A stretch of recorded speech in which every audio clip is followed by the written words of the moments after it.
Em gái hàng xóm người ED nói gì về Hoa hậu Hoàng vũ Henie?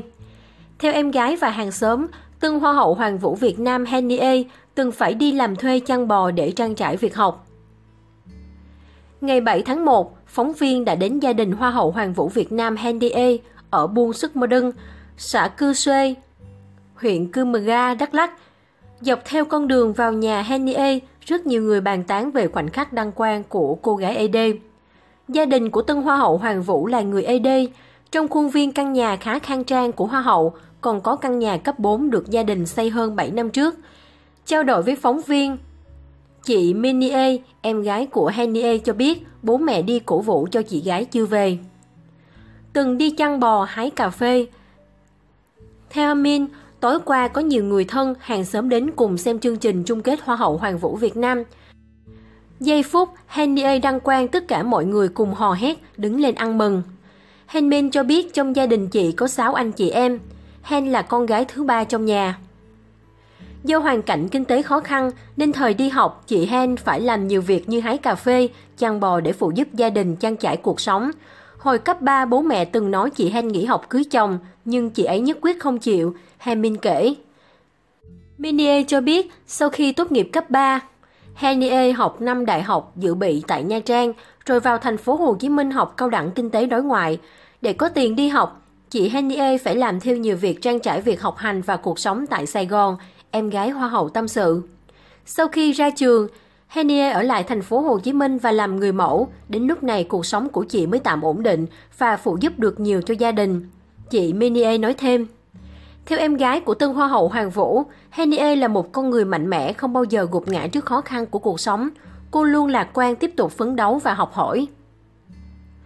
Tự hào vì người con ED đăng quang Hoa hậu. Còn theo bà Henriette Eban, hàng xóm, từ nhỏ Henie đã có tính tự lập cao, luôn là một con người mạnh mẽ, gia cảnh nghèo, nhiều bạn bè cùng trang lứa trong buôn của cô phải nghỉ học sớm lập gia đình.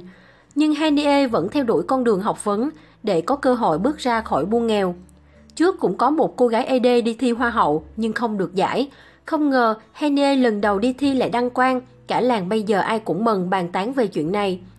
Bà Henriette nói, ông Eugene Aaron, buôn trưởng buôn Sức Mơ Đưng, xã Cư Xuê cho biết, trước đây gia đình của Henie thuộc diện khó khăn của địa phương, nên việc cô đăng quang Hoa hậu là điều bất ngờ và tự hào. Theo ông Edin, gia đình tân Hoa hậu có khoảng 2 hectare đất để làm cà phê. Bố mẹ cô đã lớn tuổi, thời còn đi học ở địa phương, Henie là đứa có chí ham học, ông mô tả. Do kinh tế gia đình khó khăn nên Henie phải vừa đi học vừa làm rẫy chăn bò để phụ gia đình. Đến khi học cao đẳng với thành phố Hồ Chí Minh, Henie phải vay mượn tiền để trang trải chi phí. Ông Edin nói, từ tối qua đến nay, mọi người trong buôn đều bàn bạc về việc Henie đoạt giải Hoa hậu. Đây là niềm tự hào của cả buôn và cả dân tộc ED. Ông Edin khẳng định. Theo ông Edin, buôn Sức Mơ Đưng có 250 hộ, trong đó có 29 hộ nghèo, 45 hộ cận nghèo. Buôn Sức Mơ Đưng là một trong những buôn nghèo của xã Cư Xuê. Khoảnh khắc đăng quang của tân Hoa hậu Hoàng vũ Henie đã trở thành tân Hoa hậu Hoàng vũ. Hoàng Thùy và Mâu Thủy lần lượt giành ngôi vị Á hậu 1 và 2.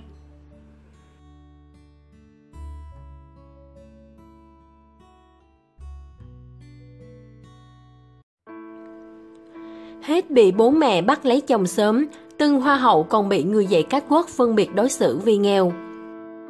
Nhiều người không khỏi ngỡ ngàng khi biết Hoa hậu Henie đã từng bị phân biệt đối xử. Vừa qua, đêm chung kết cuộc thi Hoa hậu Hoàng vũ Việt Nam 2017 đã chính thức được diễn ra ở Nha Trang, với sự góp mặt của 42 người đẹp đến từ khắp nơi trên cả nước. Sau các phần thi phụ thì cuối cùng, thí sinh Henie đến từ Đắk Lắk đã xuất sắc đăng quang ngôi vị Hoa hậu Hoàng vũ Việt Nam 2017. Vừa qua, rất nhiều thí sinh và tài năng, vương miện trị giá 2,7 tỷ đồng đã chính thức thuộc về thí sinh Henie. Cô nàng là người đẹp dân tộc và tóc ngắn đầu tiên đăng quang trong lịch sử Hoa hậu Hoàng vũ Việt Nam. Khi vừa đăng quang, khá nhiều câu chuyện liên quan đến cuộc sống đời tư xung quanh của cô được hé lộ. Henie là con thứ 3 trong gia đình có 6 anh chị em. Cả gia đình sinh sống chủ yếu bằng nghề làm nông, nên từ nhỏ tân Hoa hậu đã thạo các công việc đồng áng. Thậm chí cô nàng còn tiết lộ từng bị bố mẹ khuyên nghỉ học và lấy chồng sớm. Ngoài quá khó khăn cơ cực từ gia đình thì mới đây, sự việc Henie bị từ chối dạy cách quốc, hỗ trợ truyền thông cũng được hé lộ. Sau khi đăng quang trên trang cá nhân của một người chuyên dạy cách quốc cho các thí sinh tham gia các cuộc thi Hoa hậu lớn vừa đăng tải dòng trạng thái nói về những điều liên quan đến tân Hoa hậu Hoàn vũ Việt Nam 2017. Theo đó, Henie từng bị từ chối hỗ trợ truyền thông vì cô chìm nghiễm không nổi tiếng.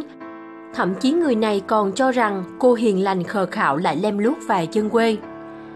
Đến trước ngày tham gia cuộc thi, Henie vẫn đến gặp người này và mong muốn được đi học cách quốc để đủ khả năng chiến đấu cùng nhiều chân dài khác.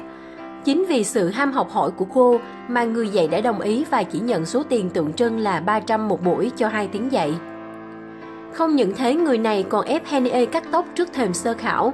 Mặc dù đã từng nhiều lần năn nỉ van xin không cắt, nhưng chắc chính tân Hoa hậu cũng không ngờ mái tóc ngắn mới làm nên điều đặc biệt, khiến cô nổi bật giữa những thí sinh khác.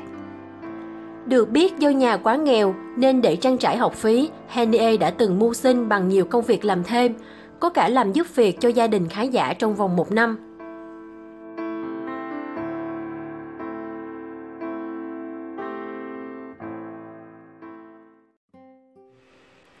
Trấn Thành, Phi Thanh Vân đăng quang Hoa hậu, tôi buồn cười muốn xỉu.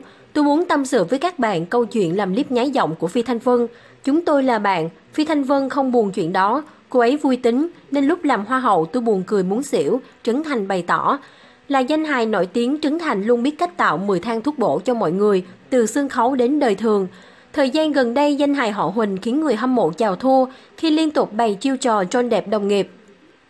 Hôm ngày 16 tháng 12, 2017 vừa qua, trưởng phòng Ơn Giời Cậu Đây Rồi chọc cười người xem qua màn tái hiện phần trả lời huyền thoại của Phi Thanh Vân tại cuộc thi Hoa hậu Doanh nhân Thế giới người Việt diễn ra tại Mỹ hồi đầu tháng. Với khả năng biểu cảm và giọng nói điêu luyện, ông xã Harry Won khiến khán giả sởn da gà, bởi giống phiên bản gốc tới 90%. Clip Phi Thanh Vân phiên bản Trấn Thành đã nhận được nhiều ý kiến xung quanh. Bên cạnh tiếng cười thích thú, nam danh hài cũng nhận không ít ý kiến trái chiều. Ồn ào khép lại khi nữ ca sĩ da nâu chính thức lên tiếng nói về việc đàn em nhái lại phần thi của mình. Phi Thanh Vân bảo, tôi ở cái độ tuổi này đã trải qua đủ thăng trầm hỉ nộ ái ố trong cuộc sống rồi. Tôi nhìn mọi thứ từ một bộ não sáng, đôi mắt bao quát và vị tha. Tôi không thích sự đấu đá, sân si và bất cứ điều gì đó để làm ảnh hưởng đến tình người. Bằng tình chị em đồng nghiệp bấy lâu nay và mọi thứ sẽ trôi qua rất nhẹ nhàng. 20 ngày sau clip cũ, giám khảo thách thức danh hài tiếp tục tái hiện chất giọng đặc biệt của Phi Thanh Vân, hòng đối phó người mẫu Minh Tú trong tập 6 Ơn Giời Cậu Đây Rồi. Cũng như lần trước, Trấn Thành đã bị một số khán giả cho rằng làm lố, có phần quá đà khi bắt chước điệu bộ cử chỉ sau y bản chính của Phi Thanh Vân. Trước lời dị nghị, Trấn Thành chính thức lên tiếng phân trần. Theo đó, nam danh hài khẳng định anh và mỹ nhân họ Phi là bạn bè thân thiết. Hơn thế, ông xã Harry Won còn rất quý mến tính cách của giọng ca da nâu. Cả hai đều thấy vui vẻ, chứ không phải mỉa mai đồng nghiệp như thông tin đang lan truyền. Có chuyện này tôi muốn tâm sự với các bạn, đó là câu chuyện làm clip nhái giọng của Phi Thanh Vân. Trời ơi, chúng tôi là bạn, Phi Thanh Vân không có buồn chuyện đó. Tôi rất quý Phi Thanh Vân, cô ấy vui tính, nên lúc làm Hoa hậu tôi buồn cười muốn xỉu, Trấn Thành phân trần. Khẳng định là bạn bè thân thiết, Trấn Thành cũng giải thích thêm về 2 lần nhái giọng đàn chị. Nam danh hài cho hay, đoạn clip cũ và mới tái hiện giọng Phi Thanh Vân được quay cùng một thời điểm. Tuy nhiên, một clip được chia sẻ trước, còn đoạn trong Ơn Giời Cậu Đây Rồi phát sóng theo lịch mới đây. Đến nay tự nhiên người ta nói là tôi tưởng thôi, mà sau clip đó lại tiếp tục nhái Phi Thanh Vân trên Ơn Giời Cậu Đây Rồi. Ơn Giời quay chung một đợt với clip nhái giọng Phi Thanh Vân trước đó, 2 cái đó đều quay cách đây mấy tháng rồi. Nói về lý do quyết định mở lời, Trấn Thành bảo, mình thì đùa vui, nhưng hôm nay cũng phải nói cho rõ để fan của tôi hiểu. Chúng tôi là bạn, nên làm vậy để vui là chính, chứ không ai giận ai cả. Sau clip đó thấy nhiều người căng thẳng quá nên tôi cũng không muốn làm nữa. Vấn đề là Ơn Giời Cậu Đây Rồi đã quay từ trước đó.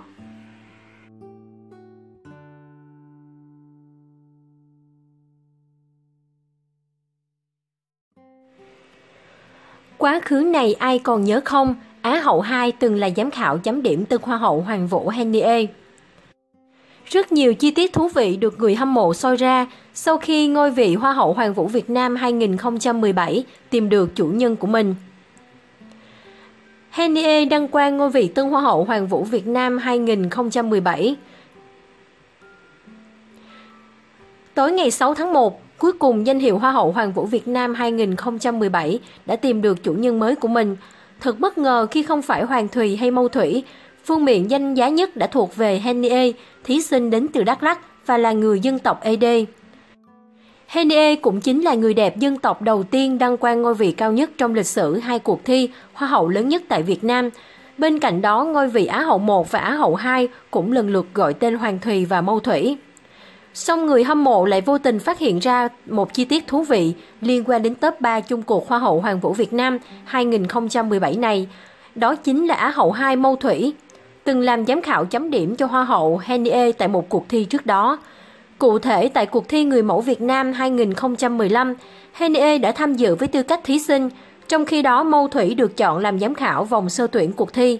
Tại cuộc thi năm đó, tân Hoa hậu lọt top 9 Việt Nam Next Top Model 2015 và tạo được dấu ấn ít nhiều trong lòng công chúng. Sau 2 năm bước ra từ chương trình truyền hình thực tế, Henie đã dần có sự thay đổi về phong cách cũng như về ngoại hình. Cô sinh viên cao đẳng kinh tế đối ngoại ngày xưa nay đã trở thành một người mẫu cá tính với nhiều phong cách mới mẻ. Và tối ngày 6 tháng 1, cô nàng tóc tém cá tính ấy đã chính thức trở thành Hoa hậu Hoàn vũ Việt Nam.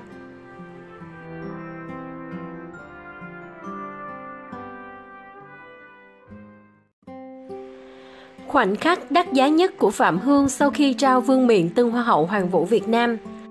Khoảnh khắc Phạm Hương bật khóc khi nhìn thấy Henie đăng quang trên sân khấu Hoa hậu Hoàn vũ Việt Nam 2017 khiến nhiều người xúc động. Tối ngày 6 tháng 1, đêm chung kết Hoa hậu Hoàn vũ Việt Nam 2017 đã chính thức diễn ra tại Nha Trang trong sự hân hoan của khán giả cả nước. Vượt qua các phần thi hồi hộp như áo dài, bikini, dạ hội và ứng xử, thì chiếc vương miện danh giá của Hoa hậu Hoàn vũ Việt Nam 2017 đã thuộc về Henie. Phạm Hương xuất hiện lộng lẫy trên sân khấu Hoa hậu Hoàn vũ Việt Nam sau 2 năm đương nhiệm. Hoa hậu Hoàn vũ Việt Nam 2015 diện bộ váy do nhà thiết kế Đỗ Long làm riêng, khoe nhan sắc đốm tim.